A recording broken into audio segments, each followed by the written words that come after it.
प्रधानमंत्री नरेंद्र मोदी ने वर्चुअल माध्यम से आयुष्मान भारत डिजिटल मिशन का किया शुभारंभ। कहा, स्वास्थ्य क्षेत्र में आएगा क्रांतिकारी बदलाव।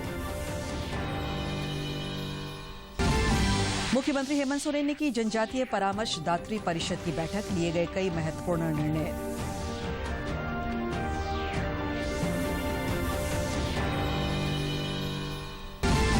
केंद्रीय ग्रामीण विकास सचिव नागेंद्र नाथ सिन्हा पहुंचे पूर्वी सिंहभूम। घाटशिला प्रखंड में रुर्बन क्लस्टर का किया निरीक्षण।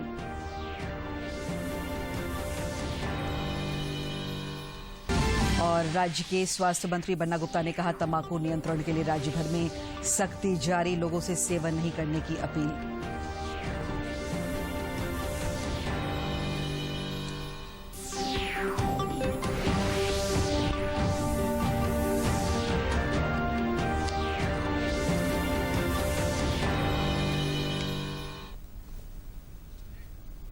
नमस्कार, खबरें झारखंड में आपका स्वागत है। मैं हूं दिव्या और समाचारों में आगे बढ़ने से पहले ये संदेश।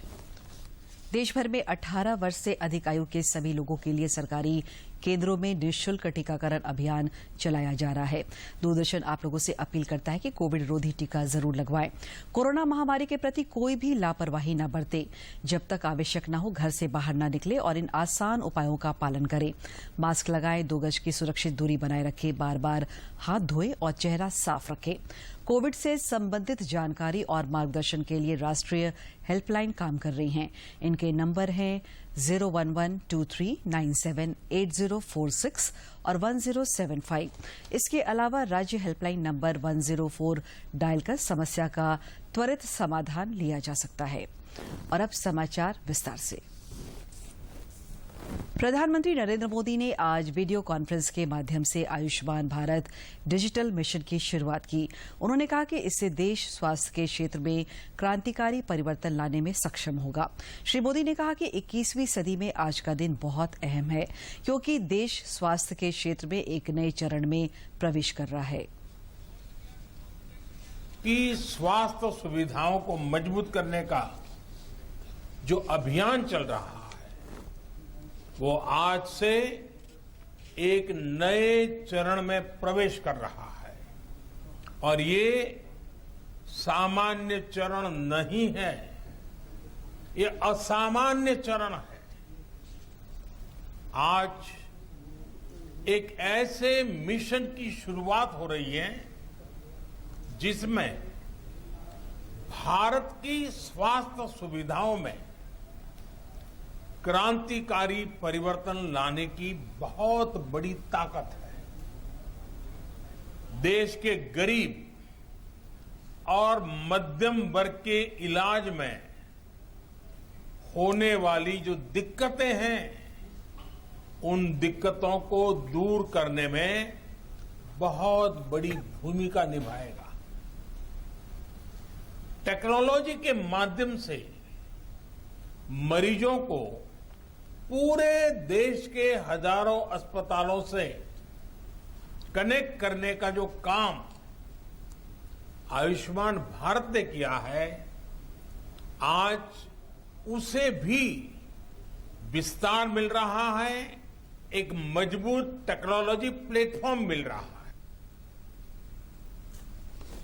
केंद्रीय श्रम एवं रोजगार मंत्री भूपेंद्र यादव ने आज नई दिल्ली में रोजगार को लेकर एक सर्वे जारी किया।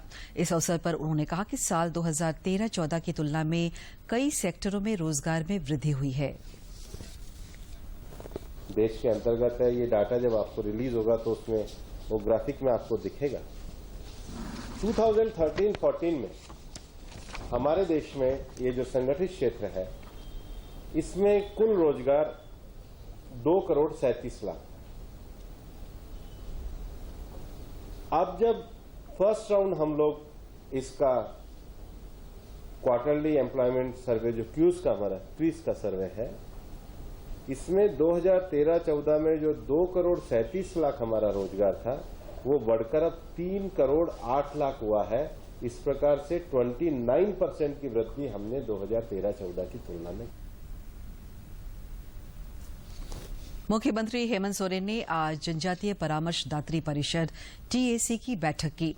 बैठक के दौरान आदिवासी कल्याण से जुड़े मसलों पर व्यापक चर्चा हुई और आदिवासी हित में कई प्रस्तावों को मंजूरी दी गई। केंद्रीय शिक्षा राज्य मंत्री अन्नपूर्णा देवी ने आज कोडरमा जिले में विकास समन्वय और निगरानी समिति दिशा की बैठक की। इस दौरान केंद्र सरकार की फ्लैगशिप योजनाओं के प्रभावी क्रियान्वयन पर बल दिया गया। केंद्रीय राज्य मंत्री ने योजनाओं को समय सीमा पर पूरा करने और जन भागीदारी बढ़ाने का निर्देश दिया। देश भर में कोरोना की रफ्तार अब बिल्कुल धीमी पड़ गई है। पिछले 24 घंटे के दौरान पूरे देश में 26,041 नए मामले सामने आए हैं। इस अवधि में 29,621 लोग महामारी से स्वस्थ भी हुए हैं। घंटों में कोरोना के 26,041 नए मामले सामने आए हैं। वहीं 29,621 कोरोना मरीज स्वस्थ हुए हैं, जिसके बाद देश में रिकवरी रेट बढ़कर 97.78% हो गया है। इधर झारखंड में भी कोरोना की रफ्तार धीमी पड़ गई है। पिछले 24 घंटों में केवल 5 नए मामले सामने आए हैं और 7 संक्रमितों ने कोरोना को मात दी है। इसके साथ ही राज्य में अब तक कोरोना से स्वस्थ होने वालों की संख्या 3,42,981 हो गई है। राज्य में अब केवल 80 सक्रिय मामले रह गए हैं। कोरोना के जोखिम को कम करने के लिए देश भर में टीकाकरण अभियान भी जोर शोर से चल रहा है। अब तक देश में 86 करोड़ से ज्यादा लोगों को टीके लगाए जा चुके हैं। की खुराक दी जा चुकी है। वहीं बीते 24 घंटों के दौरान 38 लाख से अधिक खुराकें दी गई हैं।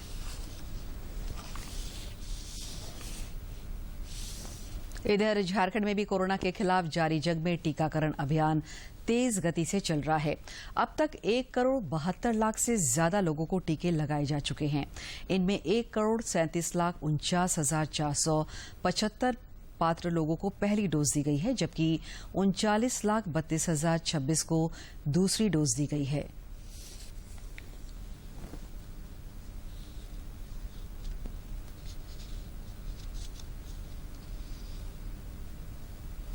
केंद्रीय ग्रामीण विकास सचिव नागेंद्र नाथ सिन्हा ने आज पूर्वी सिंहभूम जिले का दौरा किया।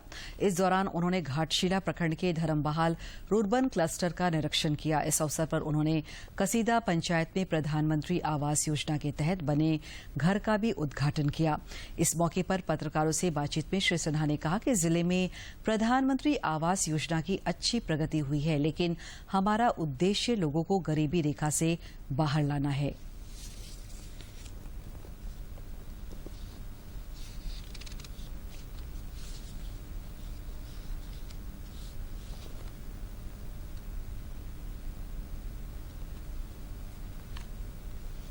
राज्य के स्वास्थ्य मंत्री बन्ना गुप्ता ने तंबाकू सेवन से परहेज करने की लोगों से अपील की है। उन्होंने तंबाकू के छोटे दुकानदारों के साथ साथ बड़े व्यवसायियों पर भी कार्रवाई करने की बात कही। वे आज रांची के नामकुम स्थित आईपीएच सभागार में राज्य तंबाकू नियंत्रण कोषांग और सीड्स की ओर से आयोजित कार्यशाला को संबोधित कर रहे थे।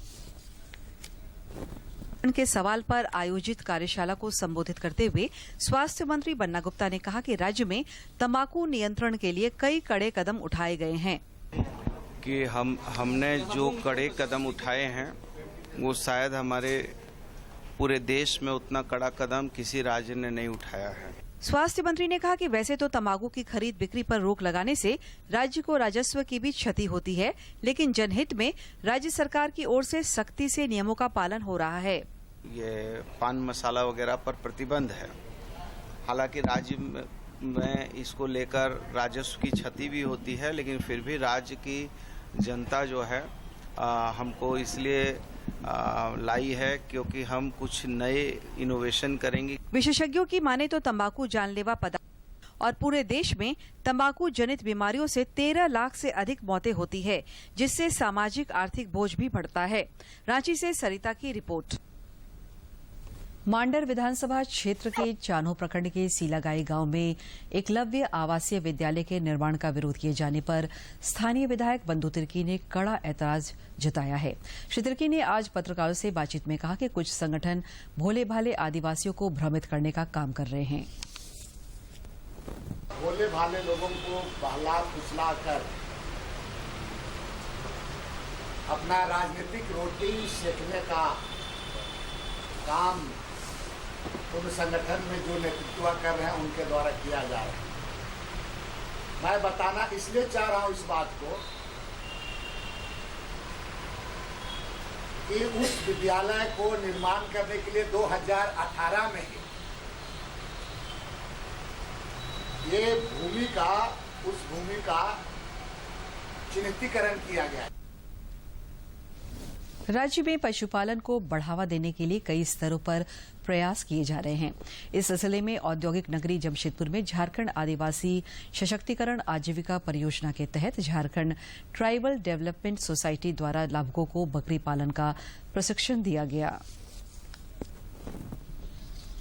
इस परियोजना के तहत पशुपालन का प्रशिक्षण देने के बाद लाभुकों को शेड निर्माण के लिए आर्थिक मदद और 5 बकरी और 1 बकरा भी दिया जा रहा है।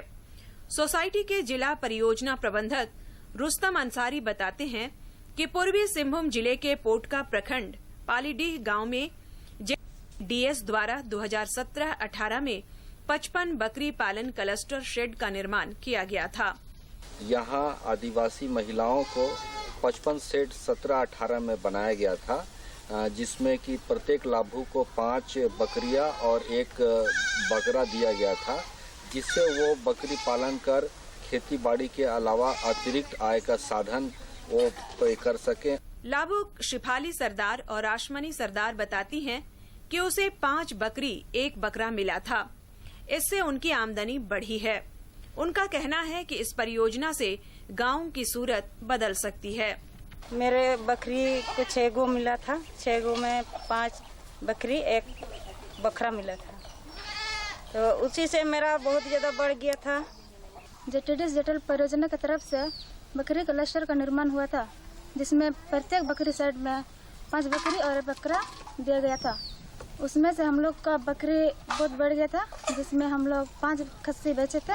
37,000 रुपए का इनकम हुआ था। कृषि के साथ पशुपालन एक बेहतर व्यवसाय के रूप में उभर रहा है। यही कारण है कि राज्य के कई युवाओं का भी इस ओर रुझान बढ़ रहा है। जमशेदपुर से राजेश कुमार लालदास की रिपोर्ट। किसान संगठनों के भारत बंद का आज राज्य में मिलाजुला असर देखने को मिला। इस दौरान पुलिस की विशेष चौकसी देखी गई। गैर भाजपा दलों ने जगह जगह प्रदर्शन किया। नहीं चलेगा, नहीं चलेगा, काला कानून नहीं चलेगा, नहीं चलेगा, नहीं चलेगा। जय झारखंड, जय झारखंड। पश्चिमी सिंहभूम जिले के गुदरी थाना क्षेत्र के सुदूर जंगलों में प्रतिबंधित नक्सली संगठन पीएलएफआई के साथ सुरक्षा बलों की मुठभेड़ की खबर है। जिले के पुलिस अधीक्षक अजय लिंडा ने इसकी पुष्टि करते हुए बताया कि उग्रवादी जंगलों का फायदा उठाकर भाग निकले। घटनास्थल से हथियार, गोला बारूद और अन्य आपत्तिजनक चीजें बरामद हुई है। क्षेत्र में सर्च अभियान अब भी जारी है।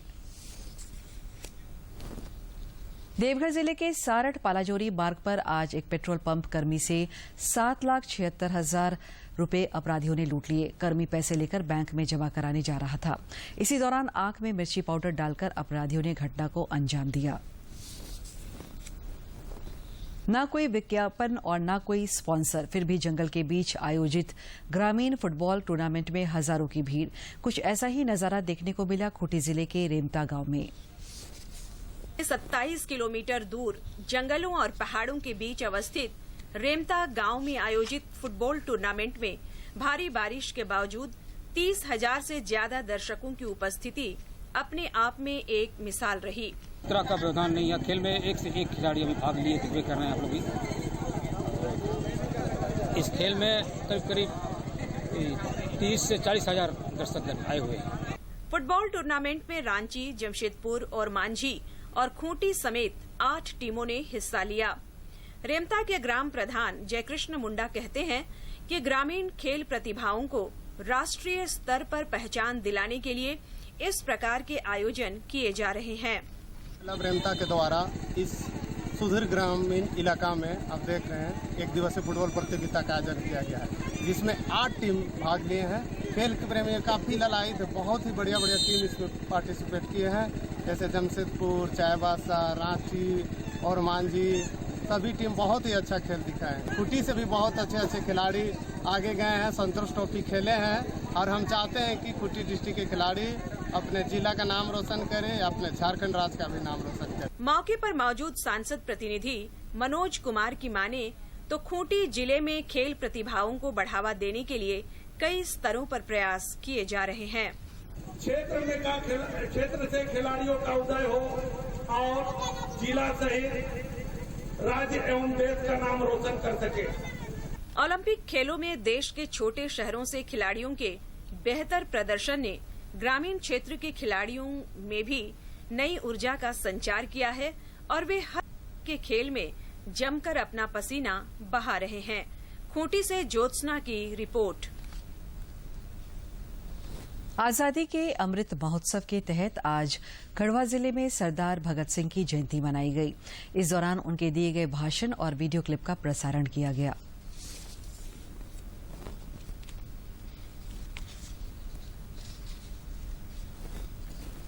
चक्रवाती तूफान गुलआब उत्तरी आंध्र प्रदेश और ओडिशा के दक्षिण तट से टकराने के बाद कमजोर पड़ गया है।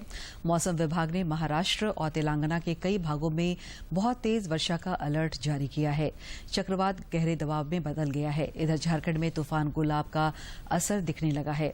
आज भी राजधानी रांची समेत राज्य के कई हिस्सों में बारिश हो रही है। चक्रवात की वजह से 29 और 30 सितंबर को राज्य के कई हिस्सों में भारी बारिश हो सकती है। मौसम विज्ञान केंद्र रांची ने 10 जिलों के लिए येलो अलर्ट जारी किया है। आज विश्व पर्यटन दिवस है। इस मौके पर केंद्रीय पर्यटन मंत्रालय ने आज निधि 2.0 और भारत में पर्यटन के आंकड़े लॉन्च किए। समारोह में लगभग लोकसभा अध्यक्ष ओम बिरला भी शामिल हुए। और इसलिए हमें इस दिशा की ओर कारगर कदम उठानी चाहिए। पर्यटन से हमारे कई सेक्टर जुड़े हैं, विशेष रूप से परिवहन, आईटी, होटल इंडस्ट्रीज, लेकिन ये तो सीधे जुड़े हुए हैं। अप्रत्यक्ष रूप से हम देखें तो सारा कारोबार और सारा इंडस्ट्री सेक्टर, उद्योग सेक्टर, हस्तकला सेक्टर, तमाम सेक्टर पर्यटन से सीधे सीधे जुड़े हुए हैं। और भारत के अंदर हमारी अर्थव्यवस्था में जीडीपी का 5% हिस्सा आज भी पर्यटन का है। और रोजगार की दृष्टि से हम देखें तो आज भारत में सबसे रोजगार सर्जन करने वाला कोई सेक्टर है तो पर्यटन क्षेत्र है, जहां पर 13% हिस्सा रोजगार का पर्यटन से जुड़ा हुआ है। राष्ट्रीय पोषण माह पर पिछले 1 सितंबर से अनेक जागरूकता कार्यक्रम आयोजित हो रहे हैं। सरायकेला खरसावां जिले के कांड्रा स्थित पदमपुर गांव में समेकित बाल विकास योजना गम्हरिया के पहल पर सेमिनार और गोद भराई कार्यक्रम का आयोजन किया गया। सरायकेला खरसावां स्थित कांड्रा के पदमपुर गांव में राष्ट्रीय पोषण माह पर सेमिनार और गोद भराई का आयोजन कर महिलाओं को पोषण तथा स्वास्थ्य संबंधी जानकारियां दी गई। इस दौरान गर्भवती महिलाओं को नारियल, फल, साग सब्जियों और पौष्टिक आहार से सजी थाली भी भेंट की गई। इसके साथ ही उन्हें पोषण के अंतर्गत हरी सब्जियां, दूध तथा फल का सेवन करने, नियमित टीकाकरण कराने और प्रसव पूर्व जांच के बारे में जानकारियां भी दी गई। यहाँ पे सेविका लोग उपस्थित थी और गाँव की महिलाओं, और इनको और जागरूक करने के लिए हमने गोद भराई का रस्म भी किया यहाँ पे, और यहाँ पे करीब 16 महिला आई थी। सेमिनार में सभी महिलाओं को बताया गया कि जन्म से लेकर 6 माह तक शिशुओं को सिर्फ स्तनपान ही कराएं और अन्य किसी भी प्रकार के तरल पदार्थ न देने के लिए परामर्श भी उपस्थित महिलाओं को दिया गया। पोषण से संबंधित जो कार्यक्रम है हम लोग आंगनवाड़ी केंद्रों में चला रहे हैं। उसमें हम लोग पोषाहार के बारे में जानकारी दे रहे हैं, कैसे कुपोषण को दूर भगाएं लोगों को। 3 महीना के अंदर वो लोग को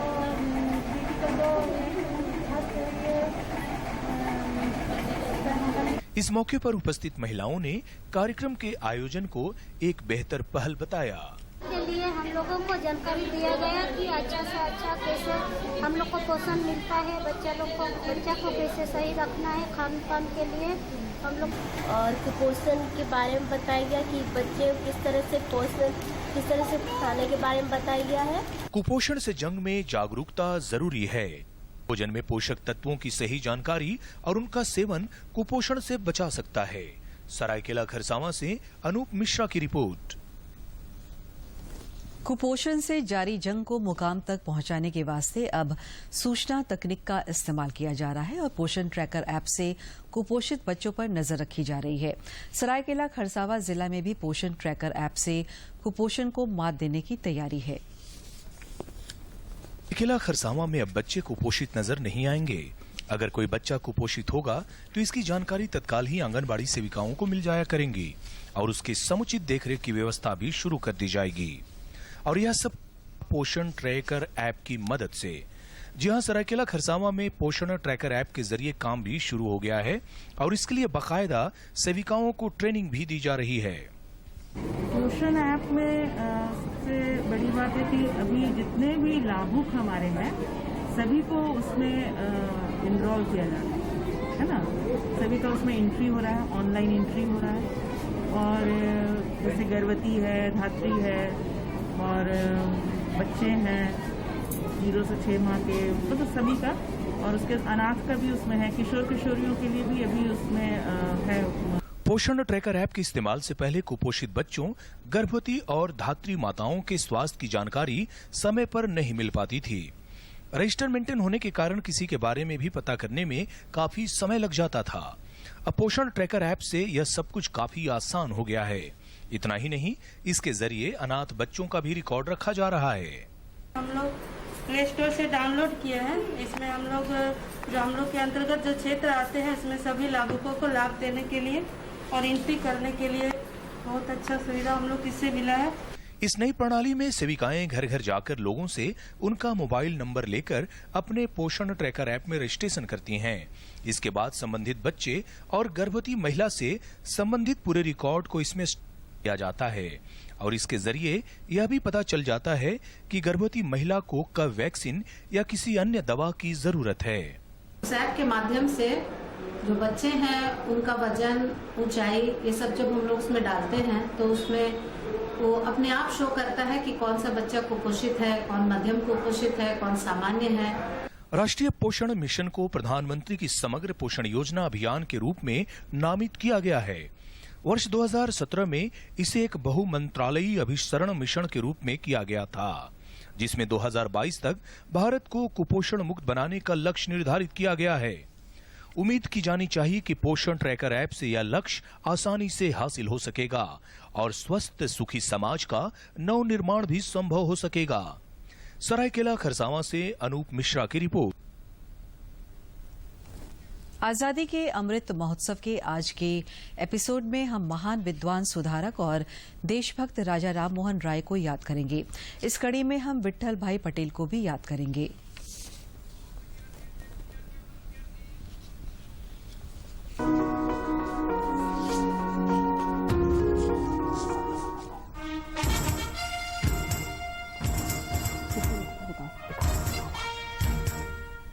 आज ही के दिन वर्ष 1833 में महान विद्वान, सुधारक, देशभक्त, पथ प्रदर्शक, धार्मिक समरसता के प्रणेता और भारतीय पुनर्जागरण के अग्रदूत राजा राम मोहन रॉय ने अंतिम सांस ली।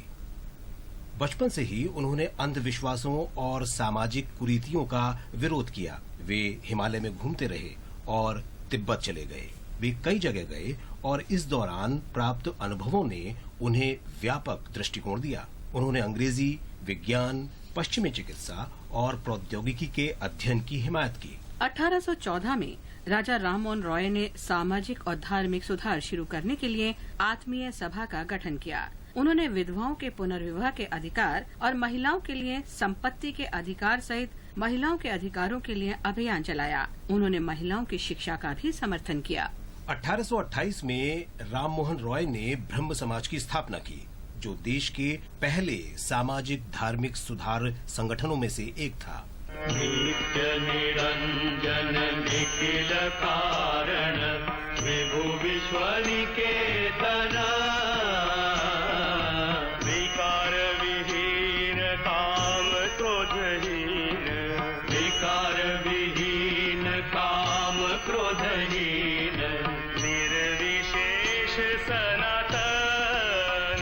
ये राजा राममोहन रॉय ही थे जिन्होंने सती प्रथा को समाप्त करने के लिए लड़ाई लड़ी थी। राजा राममोहन रॉय को मुगल बादशाह अकबर शाह द्वितीय ने राजा की उपाधि दी थी और उन्हें अपना प्रतिनिधित्व करने के लिए इंग्लैंड भेजा था। वो 1833 में इंग्लैंड गए। ब्रिस्टल पहुंचने के 10 दिन बाद राजा राममोहन रॉय बीमार पड़ गए। उन्हें मेनिंजाइटिस हुआ था। 27 सितंबर 1833 को इस महान समाज सुधारक ने अंतिम सांस ली।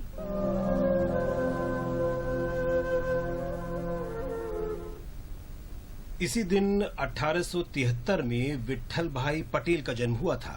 एक सम्मानित नेता और मानवतावादी विट्ठल भाई पटेल सरदार वल्लभ भाई पटेल के बड़े भाई और एक प्रसिद्ध स्वतंत्रता सेनानी थे। गुजरात के नाडियाड में जन्मे विट्ठल भाई ने लंदन में कानून की पढ़ाई की। वे एक जाने माने वकील थे। उन्होंने बॉम्बे और अहमदाबाद की अदालतों में वकालत की। विट्ठल भाई ने 1914 में बॉम्बे प्रांतीय विधान परिषद में 2 विधेयकों को पारित कराने में महत्वपूर्ण भूमिका निभाई थी। ये थे बॉम्बे जिला नगर अधिनियम संशोधन विधेयक और नगर नियोजन विधेयक। उन्हें 1917 में बॉम्बे शहर के बाहर बॉम्बे प्रेसिडेंसी में नगरपालिका जिलों में प्राथमिक शिक्षा के विस्तार का श्रेय दिया गया था।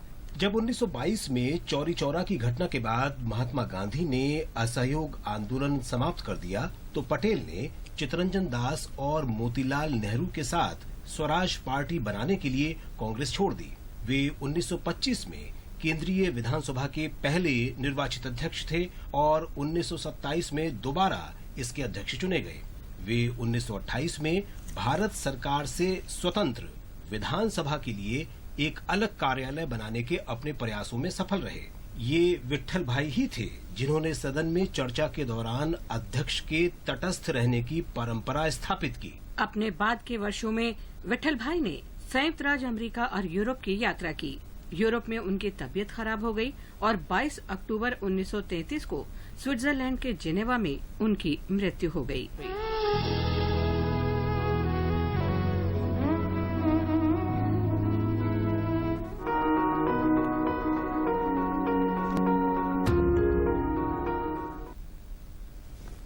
डीडी झारखंड अब आपके लिए हर रविवार शाम 5 बजे संथाली समाचार पत्रिका पेश कर रहा है।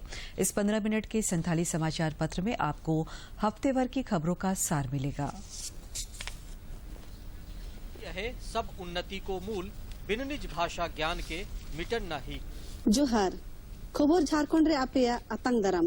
अब आपके लोकप्रिय चैनल डीडी झारखंड पर हर रविवार शाम 5 बजे से देखिए संथाली भाषा का साप्ताहिक समाचार खबर संथाली, जिसमें आपको अपनी भाषा में समसामयिक गतिविधियों और कला संस्कृति से जुड़ी खबरों की बहुरंगी छटा देखने को मिलेगी।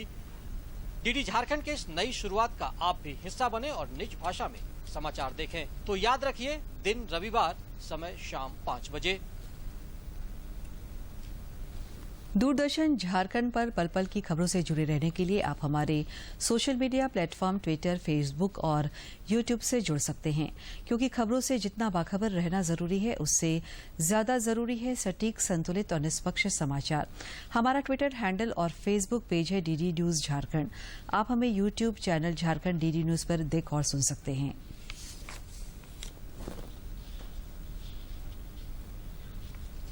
अंत में मुख्य समाचार एक बार फिर। प्रधानमंत्री नरेंद्र मोदी ने वर्चुअल माध्यम से आयुष्मान भारत डिजिटल मिशन का किया शुभारंभ। कहा, स्वास्थ्य क्षेत्र में आएगा क्रांतिकारी बदलाव।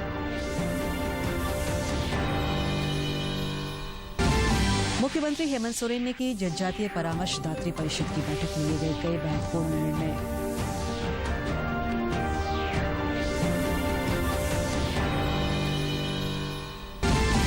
ग्रामीण विकास सचिव नागेंद्र नाथ सन्हा पहुंचे पूर्वी सिंहभूम। घाटशिला प्रखंड में रुर्बन क्लस्टर का किया निरीक्षण।